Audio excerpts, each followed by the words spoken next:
আমি তো তোর কাছে কোনো অন্যায় করিনি, তাহলে এমনি করে তুই আমাকে সজোরে আঘাত করলি কেন? ও বুঝতে পেরেছি, তুই তো জানিস না। আর উপরে কেন তুই তো জানিস না কালিও নায়ক তোর পদতলে ফোনা বিস্তার করে আছে। জানলে তুই হয়তো আমায় আঘাত করতিস না। এতে তোর কোনো অপরাধ নেই। না জেনে অজ্ঞানে অনেকেই অনেক অপরাধ করে থাকে। গোবিন্দ তো সেই অপরাধ ক্ষমা করে দেন। তুই তো আমায় না জেনে আঘাত করেছিস, তোর কোনো অপরাধ নেই, আমি তোকে ক্ষমা করে দিলাম। ওরে লক্ষ্মী দল, তোকে আমি দর্শন করবো না। নিশি প্রভাত হলে আমি বাসর থেকে চলে যাব, আমি বাসর থেকে চলে যাব। আঘাত করলাম, লক্ষ্মীদার আঘাত করলো, কালিয়ানাথকে তার প্রতিঘাত তো হারল না। বেশ, দ্বিতীয়বার করিব দংশন।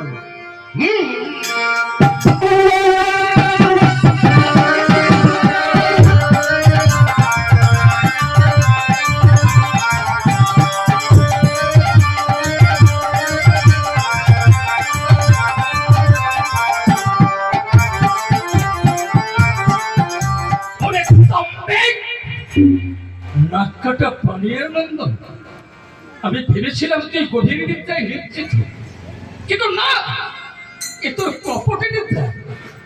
যেতে না যেতে পুনরায় তুই আমাকে সজোর আঘাত করেছিস। কালনাগের বিস্তারের ভয়ঙ্কর যন্ত্রণা এবার সহ্য কর, সহ্য কর। জয় মা, জয় মা মনসা, জয় মা মনসা।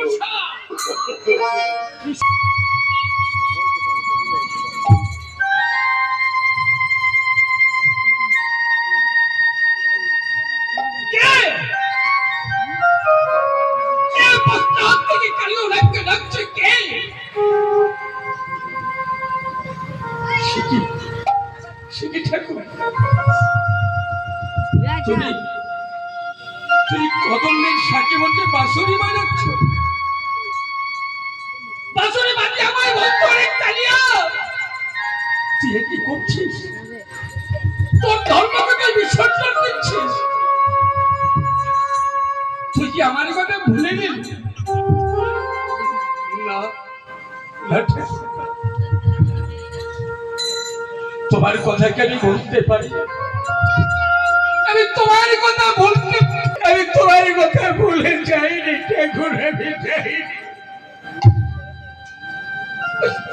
বৈদিকাদি ক্রিয়াদর্শ মিথ্যা বাক্য বিষয়ে জানা, ক্ষমা দয়া সনাদর্শ তস্য বৈকারী লক্ষণ। যার হৃদয়ে ক্ষমা নেই, দয়া নেই, বৈষ্ণব তো দূরের কথা, বৈকারের যোগ্য হতে পারে না, পারে না, পারে না। ওই লক্ষ্মী ভবন শুধুমাত্র বৈষ্ণবের বৈকারের গুণে আমি তোকে ক্ষমা করে দিলাম। আমাকে তুই আঘাত করিস না, আমি তোকে দংশন করবো না, আমি দংশন করবো না। এক এক করে দ্বিতীয়বার দংশন করলাম, তাও তো কালিয়ানাথ তাকে ক্ষমা করে দিল। আমি আর একবার তাকে দংশন করে দেখি।